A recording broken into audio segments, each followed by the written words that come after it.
ప్రసంగి గ్రంథంలోనేమో భూమి సూర్యుడి కిందట అసలు నూతనమైంది ఏది లేదంటున్నాడు. ఈ రోజు కొత్తగా అనిపిస్తుంది కానీ ఈవేళ రేపొద్దురికి ఏమవుతుంది? ఈ రోజు పాతదే, కొత్తదేం కాదు ఇది. ఈ రోజు నువ్వు ఆలోచిస్తున్నావు, ఈ రోజు నీకు కొత్తగా ఉంటుంది. ఈ రోజు రేపొద్దురికి వెళ్తే పాతే రేపు అంటాం కదా, నిన్న అయిపోయింది కదండి, నిన్న చేసాం కదండి అంటాం. కాబట్టి దేవుడేమో నూతనమైంది ఏది లేదంటుంటే మనం ఏం చేస్తాం? నూతన సంవత్సరం అని మళ్ళీ అక్కడ కూడా జరిగేదేంటి? మన ఆనందమే. అక్కడ కూడా ఏమి దేవుని ఆనందపరిచే ప్రోగ్రాంలు ఏం జరగవు. కూర్చుంటారు, నైట్ 12 దాకా ప్రార్థన పెట్టుకుంటారు, పాటలు పాడతారు, స్కిట్లు చేస్తారు, పిల్లల చేత వాక్యాలు చెప్పిస్తారు, అన్నీ అయిపోతాయి. మళ్ళీ 1వ తారీఖున ఏం చేస్తారు? వాగ్దానాలు అని చెప్పేసి దేవుడి గ్రంథంలో ఉన్న వచనాలు తీసుకుని పాత నిబంధన కొత్త నిబంధన అన్నింటిలో ఉన్న వచనాలు తీసి నాకు ఇది వచ్చింది, ఈ సంవత్సరం అంతా నాకు ఇది వర్తిస్తుంది, దేవుడు అమ్మో నా కుటుంబాన్ని కాపాడుతా అన్నాడు, నన్ను కాపాడుతా అన్నాడు, నన్ను దీవిస్తా అన్నాడని ఆ ఒక్క గ్రంథం మొత్తం అంతా ఒక్క వచనాన్ని తీసుకుని ఆ ఒక్క వచనమే నాలో నెరవేరుతున్నారు అనుకుంటున్నారు. కానీ దేవుడు ఏం చేశాడు? అసలు వాగ్దానాలు అంటే ఏంటి, వాగ్దానాలు అలా ఇచ్చాడు, ఎవరికి ఇచ్చాడు అనే విషయాన్ని ఎవరు ఆలోచించట్లా. ఎక్కడో అబ్రహాం గారికి ఇచ్చిన దాన్ని తీసుకుని వీళ్ళకి వచ్చిందనుకోండి, దేవుడు నా సంతానాన్ని అధికంగా చేస్తా అన్నాడు, ఇస్రాయేలులో చేస్తా అన్నాడని ఆ వచనాన్ని చూసుకుని ఏం చేస్తారు? వీళ్ళు ఆనందపడిపోతాం. అమ్మో నాకు ఈ వచనం వచ్చింది, నా సంతానం పెరిగిపోతే నన్ను దేవుడు ఆశీర్వదిస్తాడు, నా ఐశ్వర్యం పెరిగిపోద్ది అనుకుంటున్నాం. కానీ అసలు వాగ్దానం ఎవరికి ఇచ్చారు, ఎప్పుడు ఇచ్చారు, ఎందుకు ఇచ్చారు అనే విషయాన్ని ఎవరు చూడట్లేదు, అసలు ఆలోచన చేయట్లేదు. ఆ వాగ్దానం ఇచ్చింది అబ్రహాం గారికి, అది నెరవేర్పు కూడా అయిపోయింది కదండి. ఆ నెరవేర్పు అయిపోయింది. ఆ వాగ్దానం ఎవరికి ఇచ్చారు అనే దాన్ని చూడకుండా నాకు వచ్చింది, నా సంతానం వృద్ధి పొందిపోద్ది, నా సంతానం వర్ధిల్లుతుందని ఈ రోజు ఆనందపడుతూ ఆ వాగ్దానాలు తీసుకుంటారు. కొత్త నిబంధనలు ఇచ్చిన వాగ్దానాలు ఏంటి? ఆ వాగ్దానాలు ఒక్కరికి ఒక్క వాగ్దానమే ఒకరికి వర్తిస్తారా, లేకపోతే ఆ వాగ్దానాలు అన్ని అందరికీ వర్తిస్తాయి అనే దాన్ని ఎవరు ఆలోచించట్లేదండి. గ్రంథంలో ఇచ్చిన వాగ్దానాన్ని ఒక్క వ్యక్తి కోసమేనండి. ఇప్పుడు కొత్త నిబంధనలు వచ్చిన క్రైస్తవులకు ఇచ్చిన వాగ్దానాలు ఒక్క వ్యక్తికి అండి కాదండి, క్రైస్తవులైన ప్రతి ఒక్కరికి వర్తిస్తుంది. అందులో ఒకటి తీసుకుని ఇదే నాది, నాకు ఇదే ఇచ్చాడు దేవుడు అనుకుంటే అది మన మూర్ఖత్వం. కాబట్టి ఎవరికో వచ్చిన దాన్ని మనం తీసుకుని పాత నిబంధనలో ఉన్న వాగ్దానాలని అట్లని మనం తీసుకుని మనకి ఇచ్చారనుకుని ఈ రోజు ఏం చేస్తున్నారు? సువార్థికులైన వారు వ్యాపారం చేస్తారు. దానికి కూడా వ్యాపారమే కదండి. వాగ్దానం ఇస్తే 100, 200 లేకపోతే 500 ఎంతో పెడతారు. ఆ డబ్బులు ఇచ్చి వాగ్దానం తీసుకోవాలి అంతే. కొత్త బట్టలు వేసుకోవాలి, ఆ రోజు సంతోషపడాలి, ఆ రోజు తాగేవాళ్ళు తాగుతాం, లేకపోతే బిర్యానీ వండుకునే బిర్యానీ వండుకుంటాం. తిన్నామండి న్యూ ఇయర్ ఫస్ట్ రోజు బిర్యానీ బాగా తిని ఉంటారు కదా, తినలేదండి. మొత్తం ఎక్కడ చూసినా ఇయ్యే కదండి. నేను మా ఊరి నుంచి ఇక్కడ వస్తుంటే దాదాపు ఒక 60-70 షాపులు కనిపించింది నాకు రోడ్ మీద. అంటే అంతగా న్యూ ఇయర్ చేస్తున్నారు. ఇంకా ఇది మనం ఇప్పుడు హిందువులు కానీ హిందూ ఆచారాల ప్రకారం వాళ్ళు దాన్ని ప్రొటెస్ట్ చేస్తున్నారండి. ఏమని? ఇది మంద కాదు, ఇది ఎవరు, ఇది తెలుగు వాళ్ళది కాదు, తెలుగు పండగ ఏంటి, ఉగాది పండగ అని అది చెయ్యాలని చేయకూడదని వాళ్ళు ఏం చేస్తున్నారు? వాళ్ళ నుంచి వాళ్ళు కూడా బోధిస్తున్నారు. అసలు ఈ పండగే చేయకూడదని మనం చెప్తున్నాం. క్రైస్తవులు ఏం చేస్తున్నారు? దాన్ని తీసుకొచ్చి ఇది దేవుడి పండగ, క్రిస్మస్ అంటే క్రైస్తవుల పండగ అని చేశారు. ఇప్పుడు హిందువులు దాన్ని ఏం చెప్తున్నారు? ఇది మంద కాదు, ఇది క్రిస్టియన్స్ది లేకపోతే ఇంగ్లీష్ వాళ్ళది, మంద కాదు అని వాళ్ళు చెప్తున్నారు. అసలు దేవుడి గ్రంథంలో మాత్రం ఈ పండుగ ఎప్పుడు చేయాలి, ఎలా చేయాలి, ఎవరు చేయాలి, ఎందుకు చేయాలి అనే విషయం ఉందండి లేదు. అలాగే ఈస్టర్ పండుగ, మట్ల ఆదివారం ఇవన్నీ అప్పుడు వాళ్ళు చేసినవి తప్ప ఇది మీరు చేయండి అని దేవుడు ఎక్కడన్నా చెప్తారా? ఎలాగూ ఇశ్రాయేలీయులు ఎలాగైతే చేయమన్నారో ఈ రోజు క్రైస్తవులు ఈస్టర్ చేయండి, ఈ రోజు క్రైస్తవులు మట్ల ఆదివారం చేయండి, బసవవారం చేయండి, గుడ్ ఫ్రైడే చేయండి అని చెప్పారండి? చేయలేదండి, చెప్పలేదు ఎక్కడ. కాబట్టి ఇవన్నీ మనం ఈ రోజు చేస్తున్నామంటే మనం ఏం చేస్తున్నట్టు? దేవుడు చెప్పందే చేస్తాం. మనం కూడా న్యూ ఇయర్కి ముగ్గులు పెట్టారా? హ్యాపీ న్యూ ఇయర్ అని రాశారండి ఇంటి ముందు, రాసి ఉంటామండి. ఇవన్నీ ఎలాగూ ఎవరు బట్టి వచ్చినాయి మనకి? ఇతరులు చేస్తున్నారు, అందరూ చేస్తున్నారు, మా చుట్టాలు చేస్తున్నారు, మా చుట్టుపక్కల ఉన్న వాళ్ళు చేస్తున్నారు, మా వాళ్ళు చేస్తున్నారు, లేకపోతే వాక్యం తెలియని వాళ్ళు, లేకపోతే పక్కన ఉన్న ఇతర సంఘస్థుల్లో వేరే వాళ్ళని చూసి వాళ్ళు చేసుకుంటున్నారు కదా, మనం చేయడంలో తప్పే ఉంది అనుకుంటున్నారు కదా అని అసలు దేవుని వాక్యం చెప్పిందా అనే విషయాన్ని ఎవరు ఏం చేయట్లేదండి, ఆలోచన చేయలేదు. కాబట్టి మనం అప్పటి నుంచైనా ఈ విషయాల్లో జాగ్రత్త పడి దేవుని పేరట మనం చేస్తున్నాం అనుకుంటున్నాం, కానీ అది దేవునికి కాదు చేసేది. కాబట్టి గలతీ పత్రికలో అదే విషయం చెప్తూ గలతీయులకు రాసిన పత్రిక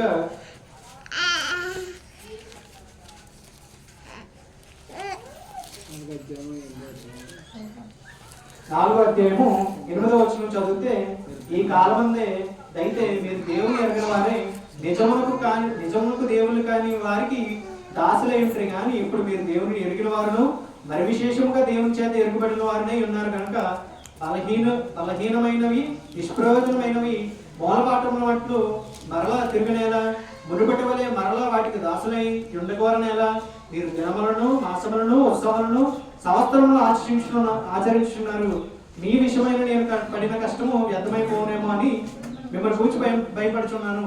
అసలు ఇక్కడ చెప్తూ గలతీలో ఉన్న సంఘానికి రాస్తూ అని ఏం చెప్తున్నారంటే, మీరు పూర్వస్థితి ఏంటి, వేరే దేవతల్ని వేరే దేవుడుగా కలిగి ఉన్నారు. కానీ ఇప్పుడు ఏం చేశారు, మీరు నిజమైన దేవుడు తెలుసుకున్నారు. నిజమైన దేవుడు ఎవరని తెలుసుకున్నారు. అంతేకాకుండా దేవుని చేత కూడా మీరు ఎరుకబడి ఉన్నారు. కానీ మీరు ఏం చేస్తున్నారు, ఇంకా మూల పాఠాల చుట్టూ తిరుగుతూ, మూల పాఠాలు అంటే పాత్ర బంధంలో ఉన్న పాఠాలు చూస్తూ అవి ఏం చేస్తున్నారు అంటున్నాడు అక్కడ. మీరు దినములను మాసములను ఉత్సవకాలమును సంవత్సరములను ఆచరించున్నారు. దినములు అంటే ఏంటండి, గుడ్ ఫ్రైడే బుధవారం, ఈస్టర్, 40 రోజుల పండుగలు, సమాధుల పండుగలు, ఇవన్నీ ఏంటి దినాలు. మాసము సంవత్సరం అంటే 40 రోజులు, ఇంకా సంవత్సరం అంటే న్యూ ఇయర్ పండుగ. ఇలాంటివన్నీ మనం ఏం చేస్తున్నాం, ఆచరిస్తున్నాం. పౌలు గారు ఏం చెప్తున్నారు, మీ విషయం ఇలా చేయడం వల్ల మీ విషయం వల్ల ఆయన పడిన కష్టం ఏమవుతుందని బాధపడుతున్నారు. వ్యర్థమైపోతుందేమో అనుకుంటున్నారండి. మిమ్మల్ని కాపాడి, మిమ్మల్ని రక్షించడానికి, మిమ్మల్ని దేవుని తిప్పడానికి, మీకు వాక్యాన్ని చెప్పి వాక్యం వైపు నడిపించడానికి కష్టపడిన సువార్తికులు ఏం చేస్తున్నారు, మీ విషయమై బాధపడుతున్నారు. మన విషయంలో మన సువార్తికులు బాధపడుతున్నారండి. మనం హ్యాపీ న్యూ ఇయర్ అని రాస్తే మన ఇంటి ముందు బాధపడరా? మనం ఇక్కడేమో పండుగలు చేయము, ఏమీ చేయమని మనకు తెలిసిన వాళ్ళ ఇంటికి, మన చుట్టాల ఇంటికి వెళ్ళి అక్కడ పండుగలు ఆచరిస్తే బాధపడతారండి. ఇవన్నీ మనం తెలియకుండా చేస్తున్నాం అనుకుంటున్నాం. కానీ ఏం చేస్తున్నాం, బహిర్గతం అయితే ఇవన్నీ మనం ఒకవేళ మనుషుల ముందు మన సువార్తికులు కనిపిస్తుందేమో అని మనం చేయకుండా మానేస్తున్నామేమో. కానీ దూరంగా వెళ్ళి చేద్దాం అనుకుని దూరం వెళ్ళిపోయినా కానీ ఎవరికి కనిపిస్తున్నాయి, ఇవన్నీ దేవుడికి కనిపిస్తున్నాయండి. దేవుడికి భయపడాలి, మనుషులకు కాదు. ఒకవేళ మా సువార్తికుడు చూస్తాడేమని భయపడి ఇక్కడ మానేసి వేరే చోట చేస్తుంటే అక్కడ ఎవరు చూస్తారు, దేవుడు చూస్తాడు. సువార్తికులు చూసినా చూడకపోయినా, ఆయన హెచ్చరించకపోయినా ఏం చేస్తాడు, దేవుడు చూస్తాడు. తగిన కాలం ముందు మనకి శిక్షణ విధించబడుతుంది. కాబట్టి క్రైస్తవులైన మనం ఏం చేయకూడదు, ఎలాంటివి పాటించకూడదు. పాటించే వ్యక్తుల దగ్గరికి మనం వెళ్ళకూడదు. ఒకవేళ వ్యక్తుల దగ్గరికి వెళ్ళకూడదు అంటే ఆ పండుగ రోజుల్లో వెళ్ళకుండా ఉంటే ఏం చేయాలి, మనం పార్టిసిపేట్ చేయకుండా ఉంటాం. ఒకవేళ వెళ్ళామంటే ఏం చేస్తారండి, రండి మనం ఎక్కడికి వెళ్తున్నాం, ప్రార్థనకే కదా, మనం ఎక్కడికి వెళ్తున్నాం, ఇక్కడికే కదా, ప్రార్థనకే కదా, రండి. ఏ సంఘం అయితే ఏంటి, అక్కడ దేవుడు ఉండేదే కదా, ఎక్కడైనా దేవుడు ఉంటాడు కదా అని మళ్ళీ ఏం చేస్తారో లాగుతూ ఉంటారు వాళ్ళ వైపు. కాబట్టి మనం ఇప్పటి నుంచి అయినా వాటి విషయంలో జాగ్రత్త పడాలి. దేవుడు ఈ విషయం చెప్పాడా, దేవుడు న్యూ ఇయర్ చేయమన్నాడా, దేవుడు క్రిస్మస్ చేయమన్నాడా, దేవుడు గుడ్ ఫ్రైడే చేయమన్నాడా అనే విషయాన్ని మనం ఆలోచించి, దేవుడు చేయమంటే ఏం చేయాలి, చేయొచ్చు. దేవుడు చేయమని చెప్పాడండి, చెప్పలేదు. కాబట్టి ఏం చేయకూడదు, చేయకూడదు అంతే. దాంట్లో నేను ఇంకా ఏదో ఎత్తుకుంటాను, నా సంతోషం కోసం చేస్తాను, దేవుడి సంతోషం కోసం చేస్తాను, లేదా నా బంధువుల సంతోషం కోసం చేస్తాను, నా స్నేహితులు సంతోషపెట్టడం కోసం చేస్తా అంటే దేవుడు ఏం చేయడు, సంతోషపడ్డు. దేవుడు సంతోషపడ్డు. దేవుడు చెప్పని కార్యక్రమం చేస్తున్నందుకు ఉగ్రతలోకి మనం అందరం ఏమవుతాం, లోనవుతాం. ఇక్కడ అదే కదండి చెప్తున్నారు. పౌలు గారు ఏం చెప్తున్నారు, మీరు దేవుని చేత ఎరగబడ్డారు, దేవుని తెలుసుకున్నారు, వాటి నుంచి బయటకు వచ్చారు. కానీ ఇప్పుడు ఏం చేస్తున్నారు, మళ్ళీ పాత నిబంధనలో ఉన్న వాటి కోసం ఈ పాపులు పడుతున్నారని చెప్పేసి అక్కడ గలతీలో ఉన్న సంఘానికి ఆయన చెప్తున్నారు అనమాట. కాబట్టి మనం అయిన ఇక్కడ నుంచి మనం ఈ కార్యక్రమాలు తెలుసో తెలియకుండా, లేకపోతే మనం అనుకోకుండా జరిగిస్తున్నాం, అప్పటి నుంచి అయినా ఏం చేయాలి, మానుకుంటే దేవుడు మనం బట్టి సంతోషిస్తాడు. లేదనుకోండి ఏం చేస్తాం, దేవుడు ఏదో రోజు మార్చుకోవాలని మనం వాళ్ళ కోసం ప్రార్థన చేయాలి. ఒకవేళ వాళ్ళు మారబడినప్పుడు మనం సంతోషించాలి. లేదంటే దేవుని కృపలో వాళ్ళు తీర్పులో శిక్ష అనుభవించే స్థితిలోనికి వెళ్ళిపోతారు. అలాగే ఇది మనం చేయకుండా ఉంటున్నాం. సరే బాగానే ఉంది, మన పిల్లలే కదా, చిన్నపిల్లలే కదా, క్రిస్మస్కి వెళ్తే ఏమైందిలే, న్యూ ఇయర్కి వెళ్తే ఏమైందిలే, వాళ్ళ స్నేహితులు అడుగుతున్నారు కదా, వాళ్ళ ఫ్రెండ్స్తో వెళ్తున్నారు కదా, సరదాగే కదా, వెళ్ళడం పంపిద్దాం అని అనుకుంటే మనం ఎవరి వైపు నడిపిస్తున్నాం, ఇవన్నీ సాతాను కార్యక్రమాలు కాబట్టి సాతాను వైపు నడిపిస్తున్నాం. మనం చేయకుండా ఉండడం ఎంత ముఖ్యమో మన పిల్లలు కూడా ఏం చేయాలి, చేయకుండా ఉండాలి. కాబట్టి మొదటిగా దేవుని పేరట చేస్తాం అనుకుంటూ దేవుడు ఏం చెప్పాడు, నేను తప్ప వేరే దేవుడు ఉండకూడదు అంటాడు. ఆ దేవుడు చెప్పినట్టుగానే చెయ్యాలి తప్ప, దేవుడు చెప్పినట్టుగానే ఆరాధించాలి తప్ప, నాకు నచ్చినట్టుగా నాకు వచ్చినట్టుగా ఆరాధిస్తాను, నాకు నచ్చినట్టుగా క్రిస్మస్ లో ఆరాధిస్తాను, నాకు నచ్చినట్టుగా గుడ్ ఫ్రైడేలో ఆరాధిస్తాను, లేదా ఆరాధన పండుగ చేస్తాను, సమాధి పండుగ చేస్తాను, ఇలాగ అనుకుని చేస్తే ఈరోజు క్రైస్తవంలో మనం వెనకబడిపోయి మనం అజ్ఞానంలో ఉన్నాం తప్ప దేవుడు కోరుకున్నట్టుగా మనం క్రైస్తవులమైన వారం కాదు, పేరుకి మాత్రమే క్రైస్తవం అంతే. కాబట్టి వీటిని మనం చేయకుండా ఉండాలి. మన పిల్లలైన వారికి కూడా వాటికి ఏం చేయాలి, దూరం ఉంచాలి. అలాగే రెండోదిగా ఇతర దేవతలను ఆరాధించకూడదు చూస్తూ వాటిని నమస్కరించకూడదు, పూజించకూడదు అని. మూడోదిగా ఏం చూసాం, వాటిని అనుసరించకూడదు, వాటి పద్ధతులను అనుసరించకూడదని చూసాం. మరి ఇందులో చేసే ఏంటి,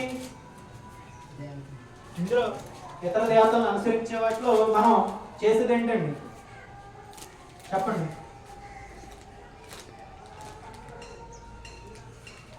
దీపావళి, సంక్రాంతి, హోలీ, ఇంకేముందండి, రాఖీ, ఇంకా పండుగ ఇతర దేవతల పండుగలు ఏంటండి ఇంకా తెలియదా, మన ఎవరు తెలియదా లేకపోతే మనకు తెలియదా? దీపావళి, సంక్రాంతి, హోలీ, రాఖీ, ఉగాది, సంవత్సరాది, ఇంకా దసరా,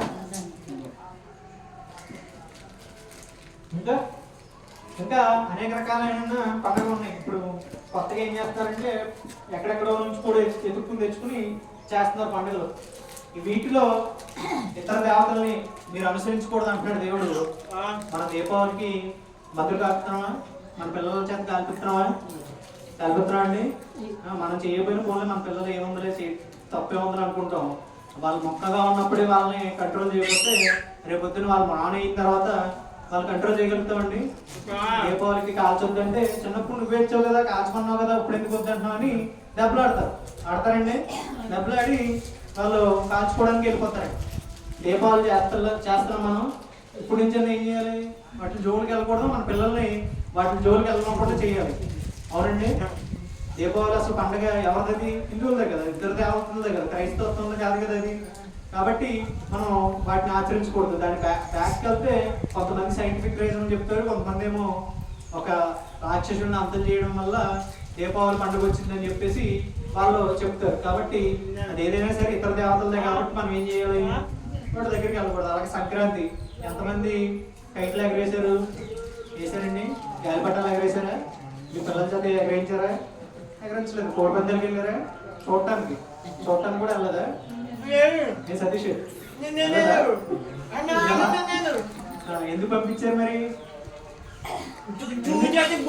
కదా, తప్పే ఉందలే, పాపమే ఉందలే అనుకుంటాం. ఈ రోజు చూడటానికి వెళ్ళిన ఆయన రేపొద్దున ఏం చేస్తాడు, ఆయన కూడా వేస్తాడు. అక్కడ డబ్బులు పోగొట్టుకోవచ్చు, ఆస్తుల్ని ఖాళీ చేయొచ్చు. తర్వాత ఏమవుతుంది, అక్కడ ఉంటే రకరకాల ఆటలు ఉంటాయి కదా, గుండె ఆటలు, అయ్యా అది ఇదని, వాళ్ళ ఆటలు బానిస అయిపోయి ఏమవుతారు, వేస్ట్ చేస్తారు డబ్బులు.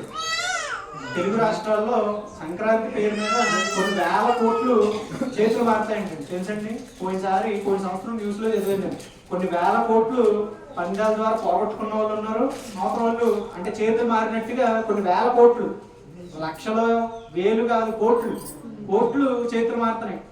ఎందుకంటే ప్రెస్టేజ్కి వెళ్ళిపోతారు. అక్కడికి వెళ్ళిన తర్వాత నేను ఓడిపోవడం ఏంటి అని 10,000 వేసేవాడు 1,00,000 వేస్తాడు అంటాడు, లేకపోతే ఓ పందెం పోతే ఇంకో పందెం గెలుస్తామని మళ్ళీ పందాలు కట్టి వ్యసనంగా అది ఏమవుతుంది, వాళ్ళు ఆ పందాల్లో పార్టిసిపేట్ చేసి దాంట్లో పోగొట్టుకుంటారు. కాబట్టి ఇప్పుడు నుంచి అయినా ఒకవేళ మనం తెలియకుండా మనం వెళ్తున్నామేమో, మన పిల్లలు పంపిస్తున్నామేమో, మనం ఏం చేయాలి, ఎలా కూడా ఉండాలి. సతీష్ వెళ్తావా? ఎలా? కాబట్టి సంక్రాంతికి అంటే సతీష్ పేరు చెప్తున్నాను, సతీష్ ఒక్కడే కాదు, మన పిల్లలు మనం చూసుకోవాలి. మన పిల్లల్ని ఎవరో వచ్చి చూడరు, ఎవరో వచ్చి చెప్తారు, మన పిల్లల్ని ఎవరు చూసుకోవాలి, నేను చూసుకోవాలండి.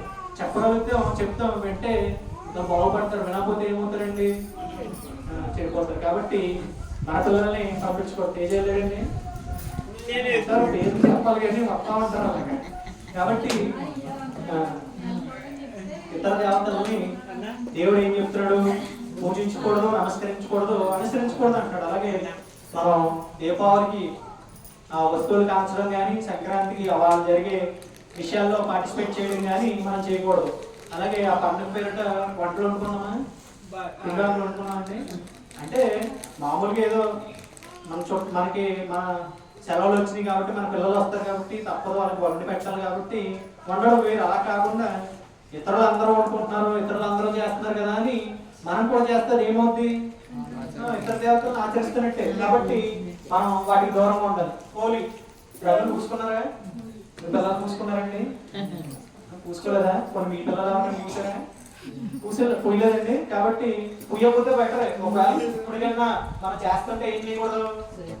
చేయకూడదు. ఇంకా రాఖీ కట్టించుకుంటున్నారా? రాఖీ అంటే ఏంటండి? రక్షాబంధన అంటారు. అంటే అన్నకి తమ్ముడు, అక్కకి తమ్ముడు, లేకపోతే చెల్లికి అన్నయ్య ఏంటి రక్షణ అని ఒక సింబాలిక్ గా చెప్పడానికి రాఖీ కడతారు. దేవుడు చెప్పాడు ఎక్కడ కట్టమని? చెప్పాడండి? చెప్పలేదు కదా. దేవుడు రక్షగా ఉండమన్నాడు. నువ్వు నీ పిల్లల్లో నీ తోడ పుట్టిన వాళ్ళని చూసుకోవాలి, అది నీ బాధ్యత. అంతేగాని దానికి ఒక స్పెసిఫిక్ గా డేట్ చెప్పి ఒకటి కడితేనే అది నేను అది చూస్తున్నట్టు అనుకుంటే అది మన అజ్ఞానం అంతే. కాబట్టి ఇక్కడ నుంచి అయినా ఏం చేయాలి? రాఖీ అక్కర్లేదు మనకి. ఇంకా ఉగాది చేస్తున్నాం, న్యూ ఇయర్ పండుగ, కొత్త పండుగ. అంటే తెలుగు సంవత్సరం, తెలుగు పండుగ అంటారు కదా, తెలుగు కొత్త సంవత్సరం అని చెప్పి ఉగాది జరిగిస్తాం. కాబట్టి ఒకవేళ మనం ఇంకా ఆ ఉగాది పచ్చడి చేసుకోవడము, ఉగాది రోజు వాళ్ళు సెలబ్రేట్ చేసుకున్నట్టు చేసుకుంటే మనం ఏం చేస్తున్నట్టు? ఇతర దేవతలు అనుసరిస్తున్నట్టే. దసరా ఏంటి, నాగుల చవితి, ఇంకా లిస్ట్ అలాగా చౌతులు, వినాయక చవితి, షష్ఠులకి వెళ్తారండి. వెళ్తారు కదా. చెప్తే మన పిల్లలు వెళ్ళిపోతారు, మన పిల్లలు వెళ్ళిపోతారు. వెళ్ళదా? బోర కొనుక్కోవడానికి, బోర కొనుక్కోవడానికి వెళ్తారండి. వెళ్తారు. మన పిల్లలు మనకు తెలియకుండా వెళ్ళిపోతారు. అలాగే ఆ కార్యక్రమాల పేరిట అక్కడ భోజనాలు కూడా పెడతారు కదా. పిల్లలు వెళ్తారా? మనం వెళ్ళకపోవచ్చు. ఒకవేళ మనకు తెలుసు కాబట్టి పిల్లలు ఏం చేస్తారు? వాళ్ళ ఫ్రెండ్స్ పిలిచారనో భోజనమే కదా చేసి వద్దాంలే అని ఏం చేస్తారు? వెళ్తారేమో. కాబట్టి మనం కాచుకుంటూ ఉంటాం. మనం వెళ్ళకూడదు, మన పిల్లలకి వాటిని అలవాటు చేయకూడదు. ఇంకా కొంతమంది ఏం చెప్తారంటే క్రైస్తవులు, తప్పే ఉందండి, మన వాళ్ళ దగ్గరికి వెళ్తేనే కదా మన వాళ్ళ దగ్గర మన దగ్గరికి వాళ్ళు వస్తారని దాన్ని సమర్థించుకుంటారు చేసేవాళ్ళు. ఏమని? వినాయక చవితికి వెళ్ళి భోజనం చేస్తే ఏముంది, మనం వాళ్ళ దగ్గరికి వెళ్తేనే కదా వాళ్ళు మన దగ్గరికి వచ్చి మీటింగ్లకి రావడం కానీ, మన దగ్గర జరిగే ఆరాధనకు కానీ, ప్రార్థనకు కానీ, మీటింగ్లకు కానీ వాళ్ళు రావాలంటే మన దగ్గరికి వెళ్తేనే కదా అని చెప్పేసి వాళ్ళ పండుగలకు వెళ్ళి మనం భోజనం చేయడం, అక్కడ జరిగే వాటిలో భోజనం చేయడం చేసి దాన్ని సమర్థించుకుంటారు. కానీ ఏనాడైనా అపోస్తులు కానీ, అక్కడ ఉన్న పాత నిబంధనలు, కొత్త నిబంధనలు ఉన్న క్రైస్తవులు కానీ ఒక అన్యుడిని తీసుకురావడానికి వెళ్ళి అన్యుడు చేసే అన్ని పనులు చేసి వాళ్ళ క్రైస్తవత్వంలోకి తెచ్చారండి. దేవుడు సువార్త చెప్పి తీసుకొచ్చారు. దేవుడు సువార్త చెప్పారు. అలాగే వాళ్ళతో ప్రేమగా ఉండడం వల్ల వాళ్ళు ఆ ప్రేమను గుర్తిరిగి ఇది అసలు చేయడం ఎవలాగా వస్తుంది, ఎవరు చేస్తున్నారు, ఎందుకు చేస్తున్నారు అనే దాన్ని బట్టి క్రైస్తవత్వంలోకి రావాలి తప్ప ఏదో నువ్వు చేసి పండుగలు చేసి దేవుని దగ్గరికి రప్పిద్దామంటే నువ్వు దేవుని దగ్గరికి దూరం వెళ్ళిపోతావు తప్ప వాళ్ళు దేవుని దగ్గరికి రారు. కాబట్టి వీటిని ఏం చేయాలి? దూరంగా ఉండాలి. అలాగే దోతల్ని ఆరాధించడం అంటే దేవుని దోత వచ్చింది, దేవుని స్వరం, దేవుడు నాకు చెప్పాడు, నేను దోతలాగా చెప్తున్నాను మీకని చెప్పే వాళ్ళు కూడా ఉంటారు. వాళ్ళ విషయంలో కూడా ఏం చేయాలి? జాగ్రత్తగా ఉండాలి. అలాగే కొలస్సీయులకు రాసిన పత్రికలో